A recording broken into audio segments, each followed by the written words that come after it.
शुक्लाम्बरधरम् विष्णुम् शशिवर्णम् चतुर्भुजम् प्रसन्नवदनम् ध्यायेत् सर्वविघ्नोपशान्तये व्यासम् वसिष्ठनप्तारम् शक्तेः पौत्रमकल्मषम् पराशरात्मजम् वन्दे शुकतातम् तपोनिधिम् व्यासाय विष्णुरूपाय व्यासरूपाय विष्णवे नमो वै ब्रह्मनिधये वासिष्ठाय नमो नमः अविकाराय शुद्धाय नित्याय परमात्मने सदैकरूपरूपाय विष्णवे सर्वजिष्णवे यस्य स्मरणमात्रेण जन्म संसारबन्धनात्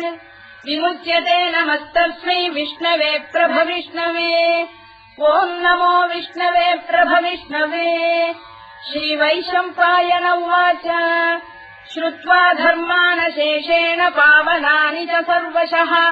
युधिष्ठिरः शान्तनवम्